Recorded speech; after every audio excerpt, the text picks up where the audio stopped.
you love your dog. That is not even a question. But what if one of the most natural things you do every single day, something that feels like pure affection, is actually causing your dog pain, fear, or lasting physical damage without you ever realizing it? Most owners never think twice about the way they pick up or hold their dog. It feels instinctive. It feels loving. But the way you hold your dog sends a direct message to their nervous system, their joints, and their sense of safety.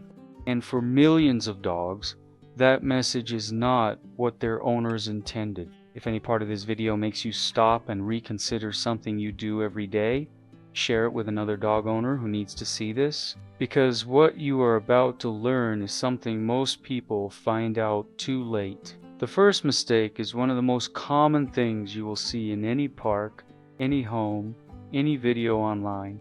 Someone reaches down, wraps both hands around the dog's chest, and lifts with all the pressure concentrated right under the front legs.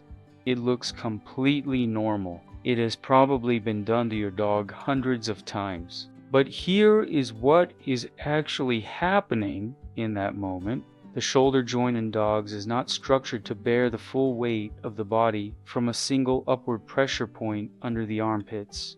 When you lift a dog this way, you are compressing the shoulder capsule, stressing the soft tissue around the joint, and in smaller breeds, especially, you are creating a shear force on the developing or already vulnerable cartilage. Veterinary orthopedic specialists have documented a consistent pattern of chronic shoulder inflammation in small breed dogs that correlates directly with a repeated incorrect lifting.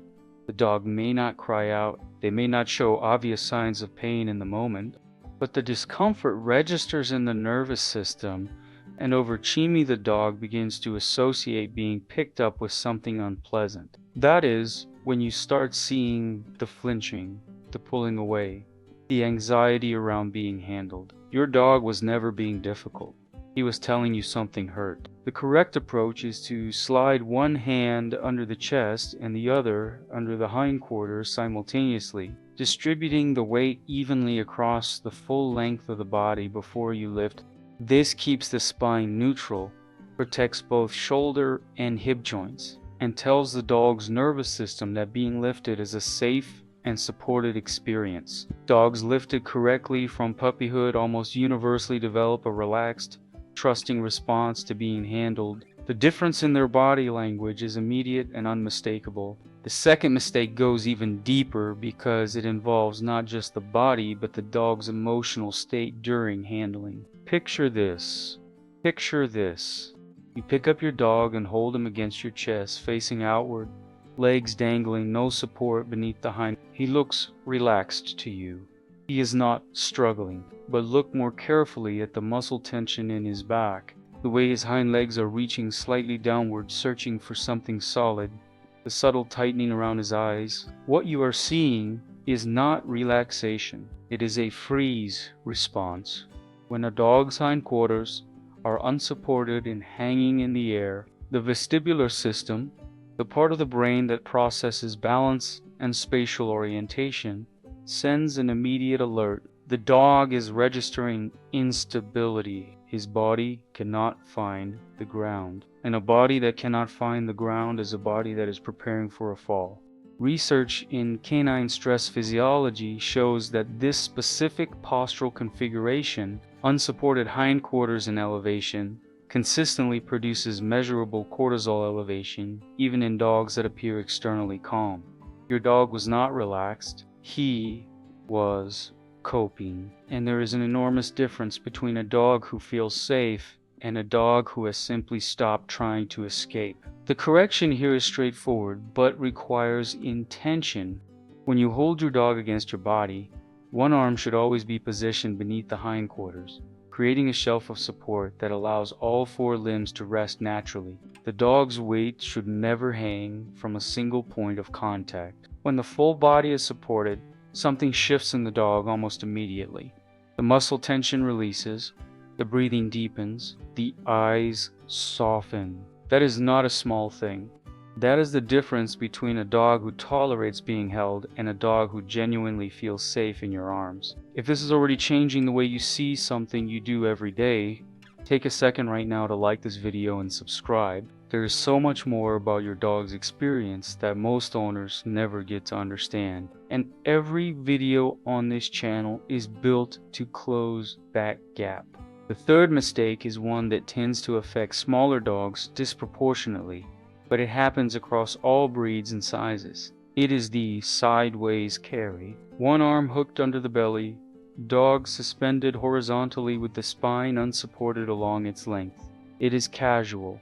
It is common. It looks easy and comfortable from the outside, but the canine spine is not designed to be suspended from a single central pressure point.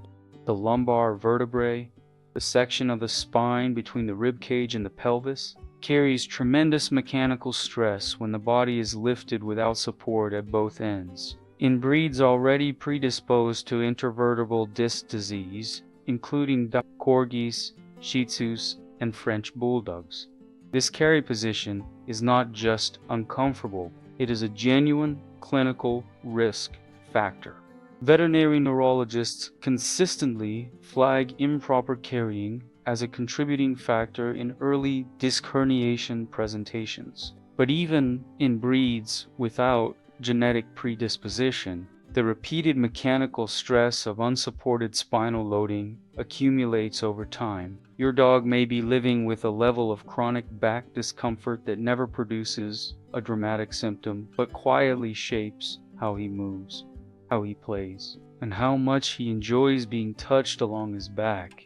The correct carry for a dog of any size always involves 2 points of support, one hand or arm beneath the chest and one beneath the hind. The spine should be as close to horizontal and neutral as possible. If the dog is small enough to be cradled, cradling with full body contact along the length of your forearm is one of the most structurally supportive positions available. The dog's body is fully contacted, fully supported, and the nervous system has everything it needs to register safety rather than instability. The fourth thing most owners never consider is what happens in the seconds immediately before the lift. You walk toward your dog, you reach down, and you pick him up. The whole sequence takes maybe 2 seconds, but to your dog, those 2 seconds contain an enormous amount of sensory information. A hand appearing suddenly from above triggers what animal behaviorists call the aerial predator response, a deeply hardwired startle pattern that dates back thousands of years to when dogs and their ancestors needed to distinguish between a safe approach and an attack from above. Dogs who were picked up without warning, without any approach signal, without giving them a moment to track the movement and predict the outcome, experience a brief but real activation of the sympathetic nervous system every single time. Multiply that by the number of times you pick your dog up in a week, and you begin to understand why some dogs develop generalized handling anxiety that their owners cannot trace to any specific incident. There was no specific incident. There were hundreds of small ones. The simple correction is to announce yourself before you lift, not with words necessarily, though a consistent verbal cue helps, but with approach. Let your hands enter your dog's visual field before they make contact. Move with predictability rather than speed. Give his nervous system 1 or 2 seconds to register that something familiar and safe is about to happen. Dogs who are approached this way before being lifted show dramatically lower startle responses, lower cortisol in handling studies, and over time develop a positive conditioned response to the pre-lift cue itself. They begin to lean in rather than flinch away.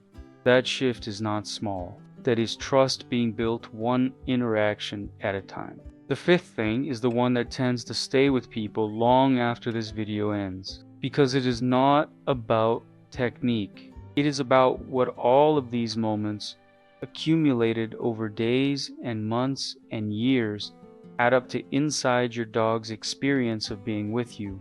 Your dog cannot tell you when something hurts. He cannot tell you when he feels unsafe. He cannot tell you that the way you hold him makes him feel like he might fall, or that being grabbed from above makes his heart rate spike, or that his lower back aches in a way that never quite goes away. What he can do is show you in the way he holds his body when you reach for him, in the way he sometimes redirects away from your hands before the lift, in the tension that lives in his muscles when he should be relaxed in your arms, in the gradual, barely perceptible withdrawal from the kind of physical closeness he used to seek out. Most owners never connect these signals to handling.